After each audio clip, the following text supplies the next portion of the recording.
যে বিটিসি অঞ্চলৰ বিভিন্ন সমস্যা সমাধানৰ ক্ষেত্ৰত বৰ্তমানৰ যি বিটিসি চৰকাৰ অসমৰ যি বিজেপি চৰকাৰ এই চৰকাৰখনে সম্পূৰ্ণভাৱে ব্যৰ্থ হৈছে। গতিকে আজিৰ এই সভাৰ জৰিয়তে আমি অসম চৰকাৰ তথা বিটিসি চুক্তিৰ যি 6.3 দফা আছে সেই দফাৰ অনুযায়ী অসম বিটিসি চৰকাৰৰ যি প্ৰধান আছে প্ৰমোদ বড়ো ডাঙৰীয়াক আমি আহ্বান জনাইছোঁ, আপুনি অকল কথাৰ ফুলজাৰি মাৰি থাকিলে নহ'ব, অকল ভাষণ দি থাকিলে নহ'ব।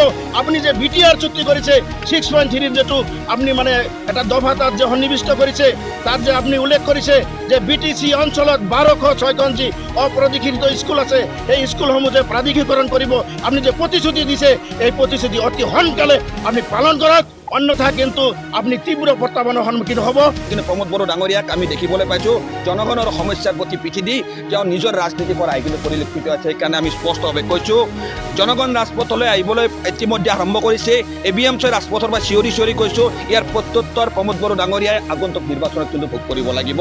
ABMCৰ স্পষ্ট কথা, জনগণৰ ন্যায় নিৰাপত্তাৰ অধিকাৰ নিশ্চিত নোহোৱালৈকে ABMC সংগ্ৰাম চলিছে আৰু চলিব। আমি স্পষ্টভাৱে দাবী জনাইছোঁ যে লাবিকুল ইছলাম আহমেদৰ হত্যাকাৰীক গ্ৰেপ্তাৰ নোহোৱা পৰ্যন্ত ABMCয়ে চৰকাৰক শান্তিত থাকিব নিদিওঁ। হিমন্ত বিশ্ব শৰ্মা ডাঙৰীয়াক আমি শান্তিত থাকিব নিদিম, প্ৰমোদ বড়োক আমি ABMC কিন্তু শান্তিত থাকিব নিদিম। বিটিসি সংখ্যালঘু ছাত্ৰ সন্থা চমুকৈ ABMCয়ে আমি কোকৰাঝাৰৰ মাজত অৱস্থান ধৰ্মঘট কাৰ্যসূচী পালন কৰিছোঁ। নিশ্চয় আপোনালোকে জানে যে বিটিসি অঞ্চলৰ বিভিন্ন সমস্যা সমাধানৰ ক্ষেত্ৰত বৰ্তমানৰ যি বিটিসি চৰকাৰ অসমৰ যি বিজেপি চৰকাৰ এই চৰকাৰখনে সম্পূৰ্ণভাৱে ব্যৰ্থ হৈছে, যাৰ কাৰণে এই ধৰ্মঘট কাৰ্যসূচীত আমি অংশগ্ৰহণ কৰিব লগা হৈছে, ধৰ্মঘট কাৰ্যসূচী ল'বলগীয়া হৈছে। কাৰণ আপোনালোকে জানে যে 2017 বৰ্ষৰ 1 আগষ্ট তাৰিখে আমাৰ ABMCৰ প্ৰায়তঃ সভাপতি ছৈয়দ লাফিকুল ইছলাম আহমেদক দিন দুপৰতে গুলীয়াই হত্যা কৰিছিল। আজি 5টা বছৰ উকলি যোৱাৰ পিছতো অসম চৰকাৰ তথা বিটিসি চৰকাৰে এই হত্যাকাৰীসকলক কৰায়ত্ব কৰিবলৈ সক্ষম নহ'ল।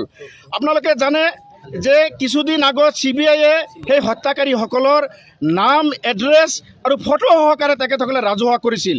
তৎসত্ত্বেও এই হত্যাকাৰীসকলক আজিলৈকে অসম চৰকাৰ বা অসম চৰকাৰৰ পুলিচ বিভাগে কৰায়ত্ব কৰিবলৈ সক্ষম নহ'ল। এইটো এটা মানে নজিৰবিহীন ঘটনা।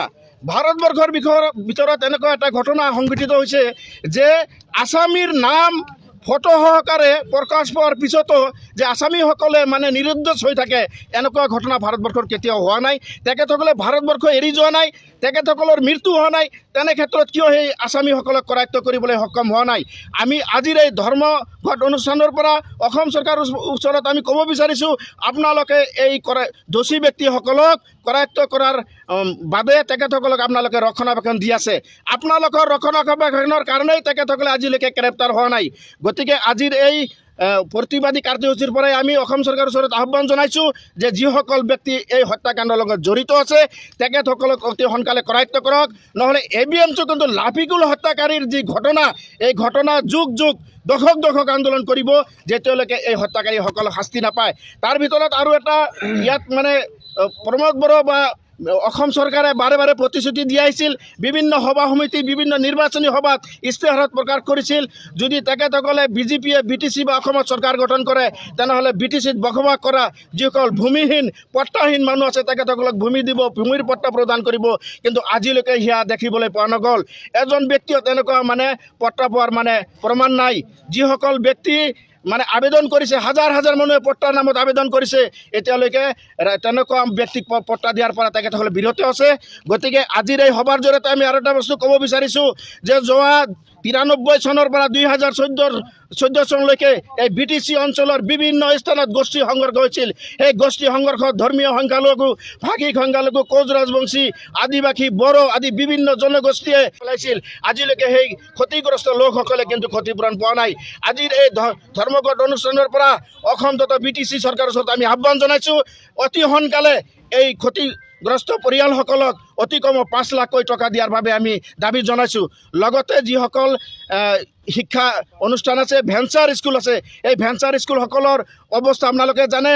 দশক ধৰি বছৰ ধৰি এই শিক্ষকসকলে বিনা বেতনে তেখেতসকলে ৰিটায়াৰ হৈ আছে। তেখেতসকলে 1 টকাও চৰকাৰী সাহায্য পোৱা নাই, বেতন পোৱা নাই। তেখেতসকলে শিক্ষকতা কৰি পেলাই আজি নিজৰ জীৱন ধ্বংস কৰি পেলাইছে। তেখেতসকলে স্কুল কিন্তু প্ৰাধিকৰণ কৰা নাই। গতিকে আজিৰ এই সভাৰ জৰিয়তে আমি অসম চৰকাৰ তথা বিটিসি চুক্তিৰ যি 6.3 দফা আছে সেই দফাৰ অনুযায়ী BTC চৰকাৰৰ যি প্ৰধান আছে প্ৰমোদ বড়ো ডাঙৰীয়াক আমি আহ্বান জনাইছোঁ, আপুনি অকল কথাৰ ফুলজাৰি মাৰি থাকিলে নহ'ব, অকল ভাষণ দি থাকিলে নহ'ব। আপুনি যে BTR চুক্তি কৰিছে 6.3 যেটো আপুনি মানে এটা দফা তাত যে সন্নিৱিষ্ট কৰিছে, তাত যে আপুনি উল্লেখ কৰিছে যে BTC অঞ্চলত 1206খন যি অপ্ৰাধিকৃত স্কুল আছে, সেই স্কুলসমূহ যে প্ৰাধিকৰণ কৰিব, আপুনি যে প্ৰতিশ্ৰুতি দিছে, এই প্ৰতিশ্ৰুতি অতি সোনকালে আপুনি পালন কৰক, অন্যথা কিন্তু আপুনি তীব্ৰ প্ৰত্যাহ্বানৰ সন্মুখীন হ'ব। আজিৰ এই অৱস্থান ধৰ্মঘটৰ পৰাই আমি ABMC সকীয়াই দিছোঁ, যাতে কোনো ক্ষেত্ৰত যাতে ৰাজনীতিকৰণ কৰা নহয়। আমাৰ BTC অঞ্চলৰ বা লাফিকুল ইছলামৰ হত্যাকাণ্ডৰ যি আজিলৈকে যিটো পৰ্যায় আছে, এইটো পৰ্যায়ত আমি কোনো পৰ্যায় সন্তুষ্ট নহয়। অনাগত দিনত যদি সেই হত্যাকাৰীসকলক গ্ৰেপ্তাৰ কৰিবলৈ সক্ষম নহয়, ভয়ংকৰ আন্দোলন, ইয়াৰ পিছত গুৱাহাটী দিল্লীলৈকে আন্দোলন ইতিমধ্যে আমাৰ জেনেৰেল ছেক্ৰেটাৰী মহোদয়ে ইতিমধ্যে ঘোষণা কৰিছে। আমি আন্দোলন কৰাৰ কাৰণে প্ৰস্তুত হৈ আছোঁ। বৰ্তমানৰ যিখন BTC চৰকাৰ, এই চৰকাৰখনে যেতিয়া তেখেতসকলে 2020 চনত নিৰ্বাচনৰ আগে প্ৰতিশ্ৰুতি দিছিল যে BTCত যিখিনি নিযুক্তি নাই পোৱা টেট উত্তীৰ্ণ এই অঞ্চলত ভেঞ্চাৰ যিখিনি বিদ্যালয় আছে, মহাবিদ্যালয় আছে, সেইখিনি প্ৰাধিকৰণ কৰা হ'ব। এইবিলাক এজেণ্ডা তেওঁলোকে ইস্তাহাৰত পৰ্যন্ত দিছিল। তদুপৰি BTR চুক্তিৰ 6.3 দফাতো এই একেখিনি কথা উল্লেখ আছে। কিন্তু আমি দেখিবলৈ পাইছোঁ BTCৰ চিফ হিচাপে প্ৰমোদ বড়ো ডাঙৰীয়াই দায়িত্ব লোৱাৰ পিছৰে পৰা তেওঁ দি অহা প্ৰতিশ্ৰুতিসমূহৰ পৰা সম্পূৰ্ণ যিটো পিঠি দিছে। আজিৰ তাৰিখত আমি ক'বলৈ বাধ্য হৈছোঁ যে প্ৰমোদ বড়ো ডাঙৰীয়াই BTCৰ 32 লাখ জনসাধাৰণক কিন্তু আজিৰ তাৰিখত বঞ্চনা কৰিছে। BTCৰ 32 লাখ জনসাধাৰণৰ সকলো আকাংক্ষা কিন্তু ভৰিৰে মোহাৰিছে। সেই ক্ষেত্ৰত আমি ক'বলৈ বাধ্য হৈছোঁ BTC চিফ প্ৰমোদ বড়ো ডাঙৰীয়াই ভাষণৰ ফুলজাৰি মাৰিছে, কিন্তু তেওঁ কোনো ধৰণৰ কাম কৰিব পৰা নাই। সেইকাৰণে আজি আমি কোকৰাঝাৰৰ এই প্ৰতিবাদস্থলীৰ পৰা ABMC স্পষ্টভাৱে দাবী জনাইছোঁ যে প্ৰমোদ বড়ো ডাঙৰীয়াই বৰ্তমান BTCৰ যি শিক্ষা ব্যৱস্থাটো জয়ী হৈ গৈছে, এই অঞ্চলত প্ৰায়সমূহ অঞ্চলত প্ৰাথমিক বিদ্যালয়সমূহত আজিৰ তাৰিখত শিক্ষকৰ অভাৱ। এই ব্যৱস্থাটো ঠিক কৰাৰ কাৰণে প্ৰথমতে এই অঞ্চলত যিখিনি টেট উত্তীৰ্ণ প্ৰাৰ্থী আছে, সেইখিনি টেট উত্তীৰ্ণ প্ৰাৰ্থীক নিযুক্তি দিয়ক, আৰু যিখিনি ভেঞ্চাৰ বিদ্যালয় আৰু মহাবিদ্যালয় আছে সেইখিনি প্ৰাধিকৰণ কৰাৰ ব্যৱস্থা কৰে। কিন্তু আমি দেখিবলৈ পাইছোঁ যে প্ৰমোদ বড়ো ডাঙৰীয়াই জনগণৰ সমস্যাক প্ৰতি সম্পূৰ্ণভাৱে পিঠি দিছে। তদুপৰি আমি আজি প্ৰতিবাদস্থলীৰ পৰা স্পষ্টভাৱে ক'ব বিচাৰিছোঁ যে ABMCৰ প্ৰয়াত সভাপতি লাফিকুল ইছলাম আহমেদৰ হত্যাকাণ্ডৰ 5টা বছৰ উকলিল এইখন কোকৰাঝাৰ চহৰৰ মাজমজিয়াত। দিন দুপৰতে অসমৰ এজন বলিষ্ঠ সংখ্যালঘু ছাত্ৰ নেতা লাফিকুল ইছলাম আহমেদক গুলীয়াই হত্যা কৰিছিল। তাৰ পৰৱৰ্তী পৰ্যায়ত ABMCয়ে ধাৰাবাহিকভাৱে আন্দোলন কৰিলে, হত্যাকাণ্ডৰ তদন্ত প্ৰক্ৰিয়া CBI লৈ গ'ল, আৰু যোৱা 2021 চনৰ 2 আগষ্ট তাৰিখে লাফিকুল ইছলাম আহমেদৰ 3জন হত্যাকাৰী ভদ্ৰেশ্বৰ বসুমতাৰী, ৰূপা ব্ৰহ্ম আৰু ডিংকুৰ মুছাহাৰী, এই 3জন হত্যাকাৰীৰ নাম CBI ফটোৰ জৰিয়তে নটিফিকেশ্যনৰ জৰিয়তে ঘোষণা কৰিলে, কিন্তু এতিয়ালৈকে হত্যাকাৰী কিন্তু গ্ৰেপ্তাৰ হোৱা নাই। হিমন্ত বিশ্ব শৰ্মা ডাঙৰীয়া আৰু প্ৰমোদ বড়ো ডাঙৰীয়াই নিৰ্বাচনৰ সময়ত বা বিভিন্ন সময়ত লাফিকুল ইছলাম আহমেদৰ হত্যাকাণ্ডৰ বিষয়টোত ন্যায় দিব বুলি কৈ বিভিন্ন ধৰণৰ কথা কৈ আছিল। কিন্তু এতিয়ালৈকে যি 3জন হত্যাকাৰীৰ নাম ঠিকনা সকলো আৰক্ষীৰ ওচৰত, চৰকাৰৰ ওচৰত মজুদ আছে, কিন্তু এতিয়ালৈকে হত্যাকাৰীক চৰকাৰে গ্ৰেপ্তাৰ কৰা নাই কিয়? আজি আমি এই প্ৰতিবাদস্থলীৰ পৰা প্ৰশ্ন উত্থাপন কৰিছোঁ। বাৰম্বাৰ এই কথা আলোচনা হৈছিল যে লাফিকুল ইছলাম আহমেদৰ হত্যাকাণ্ড এক ৰাজনৈতিক হত্যাকাণ্ড, আৰু আজিৰ তাৰিখত আমি ক'বলৈ বাধ্য হৈছোঁ যে লাফিকুল ইছলাম আহমেদৰ এক হত্যাকাণ্ডটো এক ৰাজনৈতিক হত্যাকাণ্ড, আৰু এই হত্যাকাণ্ডৰ লগত চৰকাৰী পক্ষৰ কোনোবা শক্তিশালী চক্ৰ জড়িত হৈ আছে নেকি? অসমৰ মাননীয় মুখ্যমন্ত্ৰী ডক্টৰ হিমন্ত বিশ্ব শৰ্মা আৰু BTC চিফ মাননীয় প্ৰমোদ বড়ো ডাঙৰীয়াই জানে নেকি যে লাফিকুল ইছলাম আহমেদৰ হত্যাকাৰী ক'ত লুকাই আছে? নে চৰকাৰে সেই হত্যাকাৰীসকলক ৰক্ষণাবেক্ষণ দিছে? নহ'লে আজিৰ তাৰিখত সদায় এনকাউণ্টাৰ হৈছে, সদায় বিভিন্নজন অপৰাধী ধৰাত পৰিছে। প্ৰমোদ বড়ো ডাঙৰীয়াই NDFBৰ 4টাকৈ ফ্ৰেকশ্যন ম্যানমাৰৰ পৰা, জংঘলৰ পৰা আনি ইয়াত BTR চুক্তি কৰি শান্তি প্ৰতিষ্ঠা হোৱাৰ কথা কৈ আছে। তেনেহ'লে এই কোকৰাঝাৰ অঞ্চলত যি 3জন হত্যাকাৰীৰ নাম ঘোষণা কৰিছে, এই 3জন হত্যাকাৰীক গ্ৰেপ্তাৰ কৰাৰ ক্ষেত্ৰত প্ৰমোদ বড়ো ডাঙৰীয়াই কি ব্যৱস্থা গ্ৰহণ কৰিছে? তেওঁ নিৰ্লজ্জ এক বক্তব্য দি আমি পৰিলক্ষিত হৈছে যোৱা 1 আগষ্ট তাৰিখে যে লাফিকুল ইছলামৰ বিষয়টোৰ লগত তেওঁৰ কৰিবলগীয়া একো নাই, BTCৰ কাউন্সিলৰ হাতত হোম ডিপাৰ্টমেণ্ট নাই, এই কথা আমি সকলোৱে জানো। কিন্তু UPPL ৰাজনৈতিক দল আজিৰ তাৰিখত BTCৰ চৰকাৰত আছে, অসমত চৰকাৰত আছে, আৰু দিল্লীৰ চৰকাৰতো তেওঁলোক অংশীদাৰ। আৰু প্ৰমোদ বড়ো ডাঙৰীয়াই যদি সঁচাকৈ লাফিকুল ইছলাম আহমেদৰ হত্যাকাণ্ডৰ একো কৰিব নোৱাৰে, হত্যাকাৰীক গ্ৰেপ্তাৰ কৰিব নোৱাৰে, তেনেহ'লে তেওঁ BTCত এই শান্তিৰ যি তেওঁ এক ঢাকঢোল বজাই ফুৰিছে, এই ঢাকঢোল বজোৱা বাদ দিয়ক, কাৰণ শান্তি আৰু অন্যায় একেলগে কেতিয়াও কএক্সিষ্টেঞ্চ কৰিব নোৱাৰে। আমি স্পষ্টভাৱে দাবী জনাইছোঁ যে লাফিকুল ইছলাম আহমেদৰ হত্যাকাৰীক গ্ৰেপ্তাৰ নোহোৱা পৰ্যন্ত ABMCয়ে চৰকাৰক শান্তিত থাকিব নিদিওঁ, হিমন্ত বিশ্ব শৰ্মা ডাঙৰীয়াক আমি শান্তিত থাকিব নিদিম, প্ৰমোদ বড়োক আমি ABMC কিন্তু শান্তিত থাকিব নিদিম। তদুপৰি প্ৰমোদ বড়ো ডাঙৰীয়াই স্পষ্টভাৱে কৈছিল যে BTC অঞ্চলৰ ভূমিহীন, ভূমিপট্টাহীন মানুহক ভূমিপট্টা দিয়া হ'ব। ক'ত গ'ল প্ৰতিশ্ৰুতি? প্ৰমোদ বড়ো ডাঙৰীয়াক আজি কোকৰাঝাৰ চহৰৰ মাজমজিয়াৰ পৰা ABMCয়ে প্ৰশ্ন কৰিছোঁ, আপুনি যে স্পষ্ট প্ৰতিশ্ৰুতি দিছিল নিৰ্বাচনী ইস্তাহাৰত যে সকলো মানুহক ভূমিপট্টা দি দিয়া হ'ব। কেইজন মানুহক ভূমিপট্টা দিলে আপুনি শ্বেতপত্ৰ প্ৰকাশ কৰক, হোৱাইট পেপাৰ প্ৰকাশ কৰক। এজন ব্যক্তিকো আপোনালোকে ভূমিপট্টা দিয়া নাই। আপোনালোকে BTC অঞ্চলৰ জনগণৰ আশা আকাংক্ষালৈ আপোনালোকে লৰা ধেমালি কৰিলে।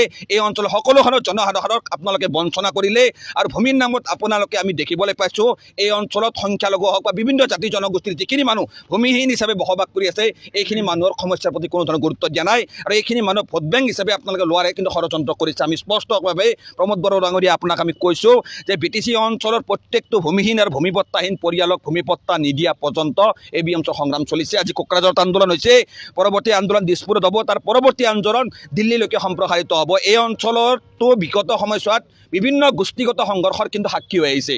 আমি দেখিবলৈ পাইছোঁ যে এই BTC অঞ্চলটোত এতিয়ালৈকে 1993 চনৰ পৰা আৰম্ভ কৰি এতিয়ালৈকে বিভিন্ন গোষ্ঠী সংঘৰ্ষত ক্ষতিগ্ৰস্ত পৰিয়ালসমূহ এতিয়াও আশ্ৰয় শিবিৰত বসবাস কৰি আছে।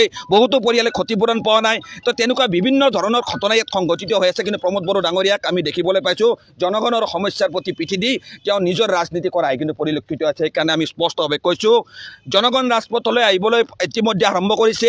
ABMC ৰাজপথৰ পৰা চিঞৰি চিঞৰি কৈছোঁ ইয়াৰ প্ৰত্যুত্তৰ প্ৰমোদ বড়ো ডাঙৰীয়াই আগন্তুক নিৰ্বাচনত কিন্তু ভোগ কৰিব লাগিব। ABMC স্পষ্ট কথা, জনগণৰ ন্যায় নিৰাপত্তাৰ অধিকাৰ নিশ্চিত নোহোৱালৈকে ABMC সংগ্ৰাম চলিছে আৰু চলিব।